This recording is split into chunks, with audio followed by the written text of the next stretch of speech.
I always say Bitcoin is a report card on good economic stewardship. Mm-hmm. If we took our deficit from our spending from 25% to 20%, and our deficit from 6% to zero, Bitcoin would be lower, not higher. Yeah, I agree with that. And gold would be lower, not higher. And so I don't see our government, the European governments, almost any government getting away from what I call populism. And Satoshi saw that when he wrote the Bitcoin white paper.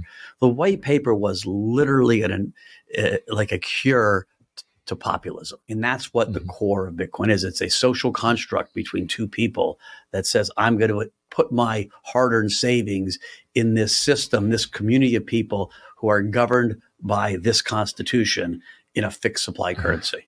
But if you're in a developing country, you're kind of a financial officer in addition to whatever normal job you have. You're trying to manage things and thinking about things that Americans and Europeans don't have to deal with that often, which is the currency itself just rapidly losing value or at any moment risking a sharp devaluation. There's currently about 30 countries that have double-digit inflation right now, and they have ballpark about 1 billion people in them. So this is not a small problem.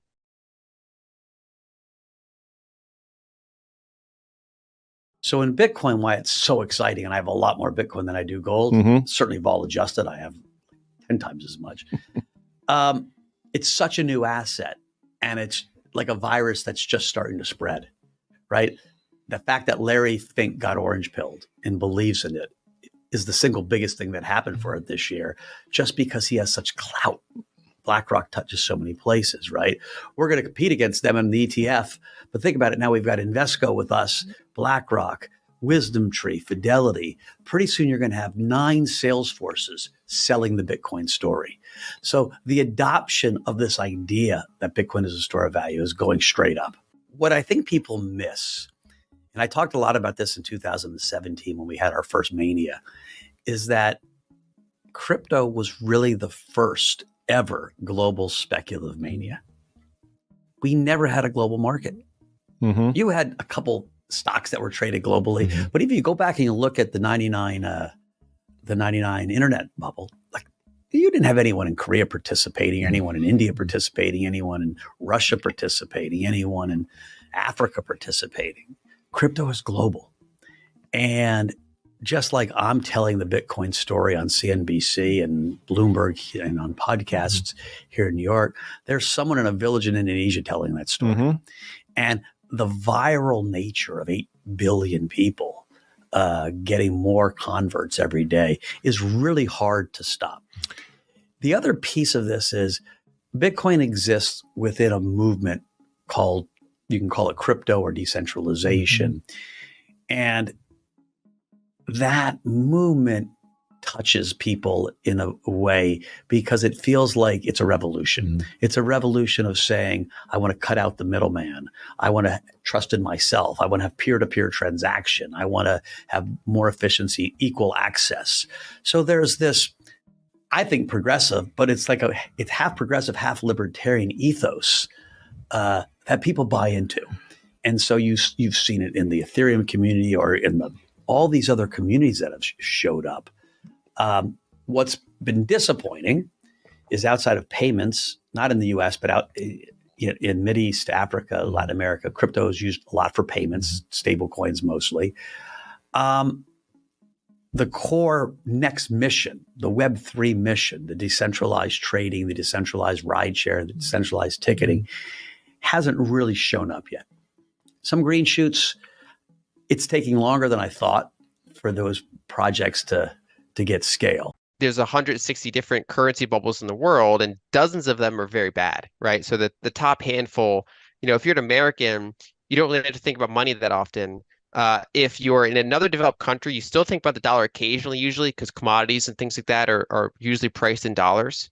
And so most people have kind of 2 currencies in their head. But if you're in a developing country, you're kind of a financial officer in addition to whatever normal job you have. You're trying to manage things and thinking about things that Americans and Europeans don't have to deal with that often, which is the currency itself just rapidly losing value or at any moment risking a sharp devaluation.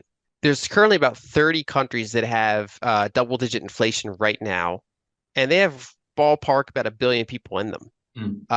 So this is not a small problem. And if you kind of sample that over a 30-year period, it'll affect billions. And so it kind of just hit home how siloed the financial system is. Another big problem is wages, as well as just overall pricing. So if you're a worker in Egypt, right? So money supply growth is about 20% per year on average. If you're not aggressively trying to get a 20% raise every year, you're being diluted. Like your share of the monetary network is diminishing, and you're on the wrong side of the Cantillon effect, right? So your money's being basically siphoned away from you. Your ongoing purchasing power in global terms. So, for example, your dollar equivalent wages will be shrinking if you're not aggressively getting raises that keep pace with the Egyptian pound's devaluation. What a rapid currency dilution environment does is it puts every single person in that country on a treadmill to run as fast as they can to keep up with it, not just in terms of where to put their savings, but also how to continually increase their wages so that they're not just being completely left behind in global purchasing power terms. Of course, the same thing is actually true in developed countries. It's just more subtle. So in the United States, money supply grows at about 7% a year on average. And, let's say money supply per capita, right? So if money supply is growing at 7% on average, money supply per capita is probably growing at 6% on average.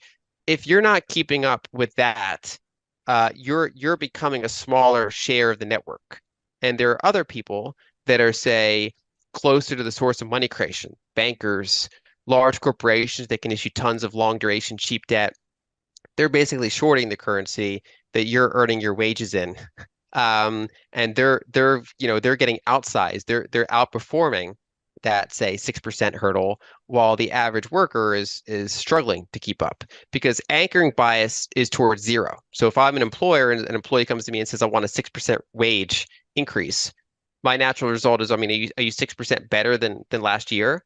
And of course, the answer is, they're like, well, no, but money supply went up per capita 6%. And I'm as good or better than I was last year. In fact, I should ask for a 7 or 8% raise because I'm a little bit more productive and more experienced, and I just want to keep up with the currency dilution. But that's not how things work. And so having this kind of constant money supply growth just kind of makes it so that if you're not a financial asset owner, especially if you're not a financial asset owner that's also shorting the fiat currency with long duration, low cost debt, you're kind of not playing the game. Or at least you're kind of blocked out of the winning strategy. And that's, that's why I consider money broken. It's basically the people who usually earn the most for the least effort are the rent seekers, basically the arbitraging this gap. Whereas I think a better world is where people that invent things, or people that run effective businesses, or people that are really good at their job. That's the type of people that should really succeed in this environment, rather than kind of arbitragers and financiers and leveragers and things like that. And so that's why overall I think money's broken, and that experiencing developing countries, not just Egypt, but Egypt's the one I have obviously the most experience with, really kind of helps with those details.